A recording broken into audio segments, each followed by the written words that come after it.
Good morning students. आप सभी का सिस्टी सक्सेस क्लासेज में एक बार फिर से स्वागत है।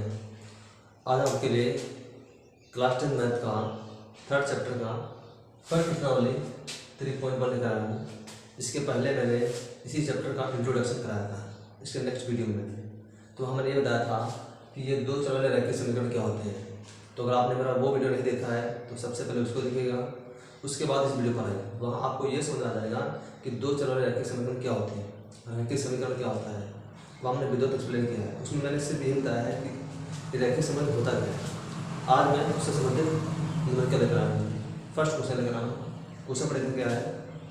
क्वेश्चन क्या है, आफ्ताब अपनी पुत्री से कहता है 7 वर्ष पूर्व मैं तुमसे 7 गुनी आयु का था, अब से 3 वर्ष बाद मैं तुमसे केवल 3 गुनी आयु का रह जाऊंगा।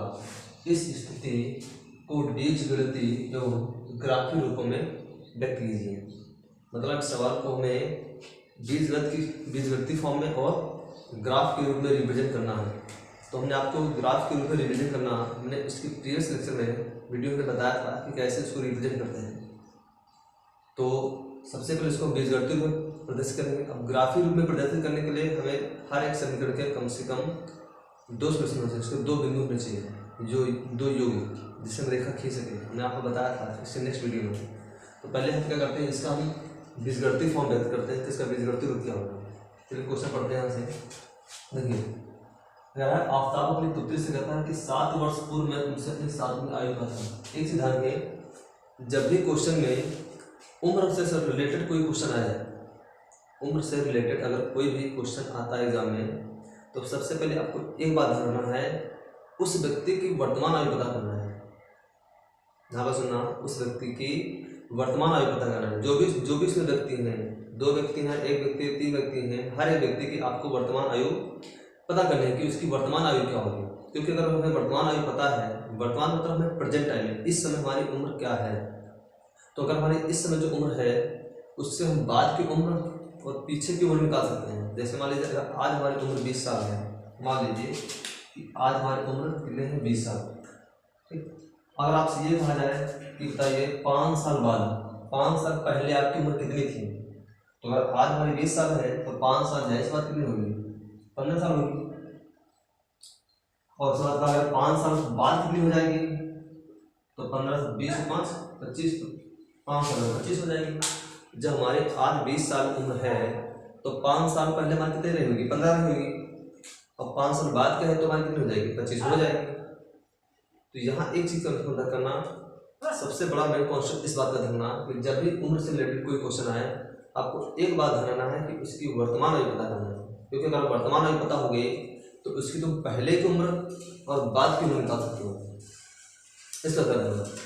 और इस तरह जब भी क्वेश्चन में 2 वर्ड आपको ज़्यादा सुनने मिलेंगे, एक वर्ड सुनने मिलेगा पूर्व और एक मिलेगा आपको पश्चात। इस टाइप के क्वेश्चन में पूर्व मतलब हो सकता है पहले भी लिखा हो, पश्चात मतलब क्या था, बाद में लिखा हो। जहाँ पूर्व पहले ये वर्ड आ जाए, समझना उस समय क्वेश्चन में जो भी तुम्हारी वर्तमान उम्र रहेगी उसमें से उम्र को क्या करना है, माइनस करना, मतलब घटाना है। अब सीधी घटाना तो कैसे, मतलब पहले की उम्र क्या करोगे, पता करने के लिए आपको वर्तमान उम्र से वो उम्र घटानी पड़ेगी, तभी तो पता चलेगा कि पहले कितनी थी हमारी। जैसे हमारी वर्तमान में 20 है, 5 साल पहले कितनी थी, तो 20 में से 5 घटा दिया, कितना आ गया, 15 आ गया। यानी पहले हमारी कितनी रहेगी, 15 नहीं होगी, आगे पास में रहेंगे। वैसे ही अगर बात कहें क्वेश्चन में या कभी पश्चात कहें तो समझना उसमें उसकी वर्तमान उम्र में उतनी उम्र क्या कर देंगे, जोड़ देंगे। जैसे वो है कि 5 साल बाद उसकी उम्र इतनी हो गई या हो जाएगी, 10 साल हो जाएगी, तो 5 साल बाद 10 हो जाएगी। 5 साल बाद इसकी उम्र कितनी हो जाएगी, तो उसकी वर्तमान उम्र में 5 साल जितनी उम्र पूछ रहा है उतनी क्या करेंगे, ऐड कर देंगे। अगर आप सब समझ लेंगे तो जब भी पूर्व वर्ड या पहले वर्ड आ जाए क्वेश्चन में, समझना उसकी वर्तमान उम्र में माइनस करना है। जब भी पश्चात वर्ड या बाद वर्ड आ जाए, समझना उसकी वर्तमान उम्र में उतनी ही उम्र क्या करना है, ऐड करना है जितने वो बाद की पूछ रहा है। ये कॉन्सेप्ट ध्यान रखना, बस इसी कॉन्सेप्ट पर प्रश्न आसान हो जाएगी, कोई दिक्कत नहीं है, बहुत ईजी है। ये हमने जो बताया था कि वर्तमान उम्र, इसका विषय करना कि कोई भी क्वेश्चन हो अगर उम्र से रिलेटेड क्वेश्चन हो तो सबसे पहले हमें क्या करना है, उसकी वर्तमान उम्र पता करना है, क्योंकि अगर वर्तमान पता है तो हम उसके पीछे भी निकाल सकते हैं, उसके आगे भी निकाल सकते हैं। लेकिन हमें वर्तमान ही नहीं पता है तो हम ना तो भविष्य की बता पाएंगे ना तो पास्ट की बता पाएंगे, इसलिए वर्तमान को पता करना सबसे जरूरी है। तो देखना हम क्वेश्चन को पढ़ते हैं। ठीक है, 7 वर्ष पहले मैं तुमसे 7 गुनी आयु का था, आपसे 3 वर्ष बाद मैं तुमसे केवल 3 गुनी आयु का रह जाऊंगा। तो देखिए इस क्वेश्चन में कहीं उसकी किसी की वर्तमान उम्र का जिक्र नहीं किया गया है कि वर्तमान उसकी उम्र कितनी रहेगी। तो हमें क्या करना पड़ेगा, उसकी वर्तमान उम्र को मानना पड़ेगा, जब नहीं पता तो मानना पड़ेगा ना। तो हम मान लेते हैं कि जो आफताब है, कौन आफताब, लिखेंगे माना आफताब की वर्तमान उम्र, यहाँ लिखेंगे माना आफताब की वर्तमान आयु, वो मान लेते हैं x वर्ष, कितनी x वर्ष। वैसे ही पुत्री है उसकी, तो आफताब की पुत्री यानी आफताब की पुत्री की वर्तमान आयु, उसको मान लेंगे 22 वर्ष, क्योंकि ना तो में पुत्री की वर्तमान आयु पता है ना तो में आफताब की वर्तमान आयु पता है। तो आफताब की वर्तमान आयु हम x मान लेंगे और आफताब की पुत्री की वर्तमान आयु हम y वर्ष मान लेंगे। अब क्वेश्चन के अकॉर्डिंग चलेंगे, प्रश्नानुसार ध्यान रखेंगे, प्रश्नानुसार प्रश्न के अनुसार चलेंगे। प्रश्न क्या कर रहा है, देखिए प्रश्न ये कह रहा है कि 7 वर्ष पूर्व, अभी प्रश्नानुसार मत देखिए, अब यहाँ कह रहा है कि 7 वर्ष पूर्व मैं तुमसे 7 गुनी आयु का था, कौन, आफताब। आफताब अपनी पुत्री से कह रहा है कि 7 वर्ष पहले, पूर्व क्या पहले, 7 वर्ष पहले मैं तुमसे 7 गुनी आयु का था। तो अगर 7 वर्ष पहले करा तो 7 वर्ष पहले क्यों निकालेंगे कि आफताब की उम्र 7 वर्ष पहले क्या रही होगी, क्योंकि 7 वर्ष पहले की बात कर रहा ना। तो 7 वर्ष पहले आफताब की उम्र क्या रहेगी, और 7 वर्ष पहले अगर आफताब की उम्र जाएगी तो 7 वर्ष पहले पीछे इसकी पुत्री तो जाएगी, कि पुत्री वहीं रुक जाएगी, ऐसा तो नहीं हो सकता ना भाई। 7 वर्ष पहले अगर उसकी कम हुई होगी तो उसकी बेटी भी तो कम हुई होगी, कि वो वहीं रुकी होगी, वो पीछे रहेगा या आगे निकल आएगा, ऐसा तो नहीं होगा। बराबर में घटेंगे बराबर बढ़ेंगे। अगर बात समझोगे तो हम पता करेंगे कि 7 वर्ष पूर्व आफताब की उम्र क्या रहेगी। तो लिखेंगे 7 वर्ष पूर्व आफताब की आयु, तो प्रेजेंट टाइम में उसकी x वर्ष है, 7 वर्ष पूर्व क्या रहा है तो 7 उसमें क्या करना माइनस कर दें, तो जाएगा x वर्ष का 7 वर्ष। ये 7 वर्ष पहले क्या करता है, जब भी पहले की उम्र पूछे तो उसकी वर्तमान उम्र में उतनी ही उम्र क्या करना है, घटा देना है। तो मान लीजिए 20 रही होगी, अगर पहले वर्तमान में 20 उसकी है और 7 वर्ष पहले, तो 20 माइनस 7 कितना हो जाएगा 13 वर्ष। अब 7 वर्ष पूर्व दिया है नीचे, तो 7 वर्ष तो उसकी पुत्री भी तो घटी होगी, अभी तो 7 वर्ष बढ़े हैं, 7 वर्ष घटेंगे, जितना बढ़ेंगे उतनी वो भी बढ़ेगा, क्योंकि तो नहीं कि वो रुक जाएगा फिर वो आगे निकल जाएगा, ऐसा तो नहीं है ना। आया पास में रहेंगे, तो ये 7 वर्ष पूर्व हो गया। अब हम निकालेंगे 7 वर्ष पूर्व, अगर इसकी इतनी मतलब 7 वर्ष पूर्व इसकी पुत्री की क्या रही होगी, तो लिखेंगे 7 वर्ष पूर्व पुत्री की आयु, वो हो जाएगी उसकी वर्तमान उम्र कितनी है y, और 7 वर्ष 7 क्या बचेगा माइनस कर देंगे, तो 7 वर्ष पूर्व इसकी क्या हो जाएगी y माइनस का 7। अब प्रश्नानुसार देखेंगे, प्रश्नानुसार ये प्रश्न क्या है, प्रश्न क्या है कि 7 वर्ष पूर्व मैं तुमसे, आफताब कर रहा है कि अपनी पुत्री से कि 7 वर्ष पूर्व मैं तुमसे 7 गुनी आयु का था, यानी कह रहा है कि आफताब कह रहा है कि 7 वर्ष पूर्व जो मेरी उम्र थी वो x माइनस 7 थी, x माइनस 7। तो 7 वर्ष पूर्व मेरी आयु तुम्हारी आयु की, मतलब 7 वर्ष पूर्व तुम्हारी आयु की कितनी गुनी थी, 7 गुनी थी, तो इसके साथ क्या करेंगे गुना कर देंगे, आगे बात समझेंगे। मतलब 7 वर्ष पूर्व आफताब की आयु 7 वर्ष पूर्व उसकी पुत्री आयु की 7 गुनी थी, तो ये आफताब की उम्र 7 वर्ष पहले की हो गई, तो 7 वर्ष पूर्व पीछे आएंगे तो उसकी पुत्री की आयु उससे 7 गुनी थी, उससे 7 गुनी, तो पुत्री की आयु से 7 गुनी थी किसकी, आफताब की आयु। आई होप आप यह समझ होगी, बस इसी कॉन्सेप्ट को समझना मेन यही। तो 7 वर्ष पूर्व आफ्ताब की आयु 7 वर्ष पूर्व उसकी पुत्री की आयु की 7 गुनी, तो 7 से मल्टीप्लाई कर दिया उसकी पुत्री की आयु से 7। जैसे मान लो उसकी 3 रही होगी तो उसकी 3 7 16 7 21, तो इसकी 21 उम्र होगी। इसकी 4 होगी तो 7 4 इसकी 28 उम्र हो गई होगी। उससे 7 गुनी होगी 7 वर्ष पहले। तो चलिए इसको सॉल्व कर लीजिए। हाँ, ये हो जाएगा x माइनस का 7 इक्वल टू, अब 7 के अंदर मल्टीप्लाई 7 की वाई 7y और 7 की गुणा 7 से 7 7 49, तो माइनस का 49। अब y को उधर ले आओ, इसको इधर ले आओ, तो हो जाएगा x और ये प्लस का 7 हो जाएगा माइनस का 7y, ये माइनस का इधर क्या आ जाएगा 49, तो ये क्या है इधर ये माइनस कितना हुआ 7, इधर आ जाएगा प्लस का 7, ये हो जाएगा x माइनस का हो जाएगा 7y इक्वल टू 49 में से 7 गया माइनस का 42। इसको समीकरण फर्स्ट मान लेंगे। ये तुम्हारे फर्स्ट रैखिक समीकरण बन गए यहाँ से एक बेंच करती समीकरण। अब चलिए आगे जो क्वेश्चन पढ़ते हैं। आगे क्या है, अब से 3 वर्ष, अब से मतलब वर्तमान की उम्र से, अब से 3 वर्ष बाद मैं तुमसे केवल 3 गुनी आयु का रह जाऊंगा। आफ्ताब कह रहा है कि अब से 3 वर्ष बाद मतलब उसकी वर्तमान उम्र से 3 वर्ष बाद वो केवल उसकी पुत्री से 3 गुनी आयु का रह जाएगा। देखिए यहाँ से 3 वर्ष बाद क्या रहा है, ठीक है, तो लिखेंगे 3 वर्ष बाद आफ्ताब की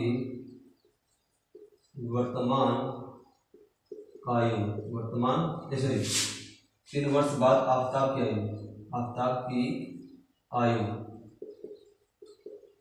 ध्यान रखना, ये जो 3 गुनी हुई है 3 वर्ष बाद हुई है उसकी पुत्री की आयु, तो 3 वर्ष बाद निकाल, तो 3 वर्ष बाद ये बढ़ा होगा तो 3 वर्ष बाद वो भी आगे होगी। ये तो है नहीं कि 3 वर्ष बाद ये आगे निकल गया ये वही रुकी होगी, तो 3 वर्ष बाद इसकी कितनी होगी 3 वर्ष बाद उसकी निकालिए, उससे 3 गुनी उसकी उम्र हो गई होगी, आगे पास में होंगे। तो 3 वर्ष बाद आफ्ताब की आयु, तो वर्तमान में उसकी उम्र कितनी x वर्ष है, 3 वर्ष बाद तो x प्लस क्या जाएगा 3 हो जाएगा, x प्लस का 3, ये हो जाएगी इसकी वर्ष बाद करें। अगर बात समझोगे तो क्या करता, जब भी ये कहेगा 3 वर्ष बाद या बाद पश्चात वर्ष, तो उतनी उम्र में क्या करना ऐड कर देना है, समझ रहे हो। तो ये है आफ्ताब 3 वर्ष बाद आफ्ताब की आयु, तो x प्लस 3 वर्ष हो जाएगी। अब 3 वर्ष बाद अगर ये 3 साल का ये बढ़ा है तो 3 साल की पुत्री भी बड़ी होगी, तो लिखेंगे 3 वर्ष बाद, 3 वर्ष बाद पुत्री की आयु, पुत्री की आयु तो वो हो जाएगी वर्तमान में उसकी उम्र कितनी है y वर्ष, तो 3 वर्ष हो जाएगा y प्लस का 3 वर्ष, ठीक है। तो ये हो गई इसकी 3 वर्ष बाद की उम्र। आप प्रश्नानुसार चलेंगे, प्रश्नानुसार मैं यहाँ दिखाता हूँ, प्रश्नानुसार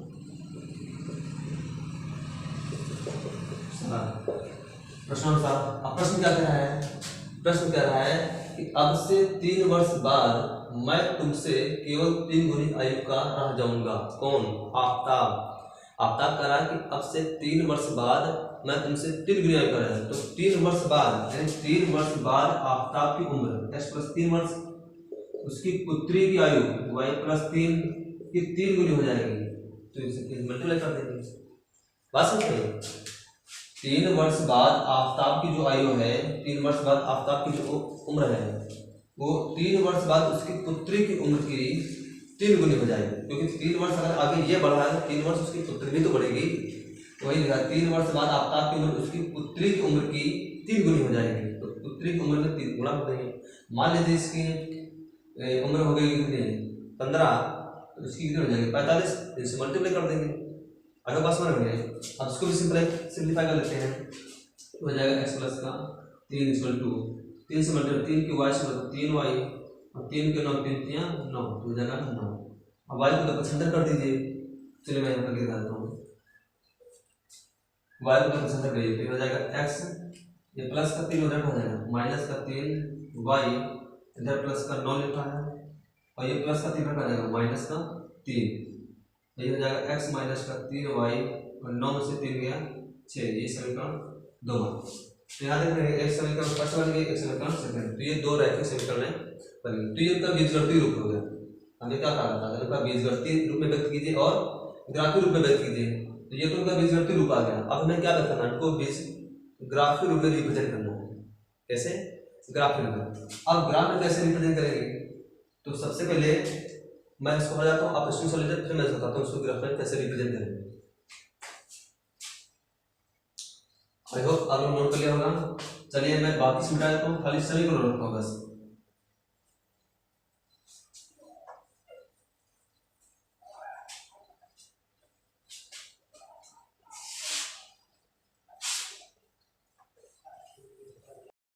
ये देखिए यहाँ से, तो ये हमने सारे पॉइंट मिला लिए थे। इधर जाओगे सारे वाले माइनस में, इधर मिलेगी सारे वाले प्लस, इधर में आएगी प्लस में। तो मैंने हल्का दिखा दिया, तो मैंने आप पॉइंट को दिखाया यहाँ पर। तो देखिए ये हमारा कौन था, ए पॉइंट, एक्स पर 0 वाई पर 6, तो एक्स पर 0 वाई पर 6, ये ए पॉइंट बन गया। बी पॉइंट हो गया एक्स पर -42 वाई पर 0, तो एक्स पर चले जाओ -42, इधर माइनस की तरफ, और वाई पर 0 तो ये रहेगा, तो ये हमारा बी पॉइंट है। इन दोनों पॉइंट्स को मिला देंगे तो ये फर्स्ट रेखीय समीकरण बन गई। वैसे ही अब सी पॉइंट देखिए यहाँ से, सी पॉइंट का है एक्स पर 0 वाई पर -2, एक्स पर 0 वाई पर माइनस, तो माइनस का 2, मान लीजिए माइनस का 2 तुम्हारा, ये सॉरी इधर मान लो माइनस का 1 है, ये माइनस का 2, तो वाई पर माइनस का 2 ये बन गया। एक्स पर 0 यहाँ पर, माइनस का 2 यहाँ पर, तो पॉइंट बन गया तुम्हारा सी, और 0 का माइनस का 2। अगला देखिए डी पॉइंट क्या है, एक्स पर 6 है प्लस का, वाई पर कितना है 0, तो एक्स पर चलेगा प्लस का 6, प्लस का 6 मान लीजिए तुम्हारा यहाँ आ गया है, और वाई पर 0 तो यहीं आएगा, तो ये पॉइंट बन गया तुम्हारा डी, 6,0। अब इस पॉइंट को इस पॉइंट को क्या कर देंगे, मिला देंगे, क्योंकि ये दूसरी रेखा समीकरण के पॉइंट्स हैं। तो ये तुम्हारा क्या बनेगा, ये बन गया तुम्हारा ग्राफ रिप्रेजेंटेशन। तो खाली जो पॉइंट निकाले उनको ग्राफ पर प्लॉट कर दीजिए, फिर उन्हीं पॉइंट्स को मिला दीजिए, वो हर एक रेखा समीकरण के। अब सबके केस में ग्राफ अलग बन सकता है, जैसे मैंने 0 रखा था तो मेरा 0 के हिसाब से ग्राफ ये बनना है। कोई 0 एक्स की जब 0 ना रखे कुछ और वैल्यू रखेगा, तो वहाँ कुछ और वैल्यू आएगी, तो उसके हिसाब से उसका ग्राफ कुछ और बनेगा करके। तो सबका ग्राफ भी बदल सकता है क्योंकि अलग अलग वैल्यू रखने पर। तो आई होप आप समझ होंगे कि ग्राफ कैसे प्लॉट किया था। नहीं चाहता तो मैं इसके और आगे जब क्वेश्चन कराऊंगा इसी प्रश्न वाले से, ग्राफ आपको अच्छी तरह समझ आएगा। तो उम्मीद है आपको ये वीडियो पसंद आया होगा। अगर आपको वीडियो पसंद आया तो प्लीज़ इसे अपने दोस्तों और अपने ग्रुप में शेयर कीजिए। अगर आप मेरे चैनल पर पहली बार हैं तो इसे लाइक और शेयर करना मत भूलिएगा। साथ में बेल आइकन को जरूर दबा लेना, ताकि मैं कोई भी वीडियो डालूं तो सबसे पहला नोटिफिकेशन आपके पास पहुँचे। Thank for watching my videos.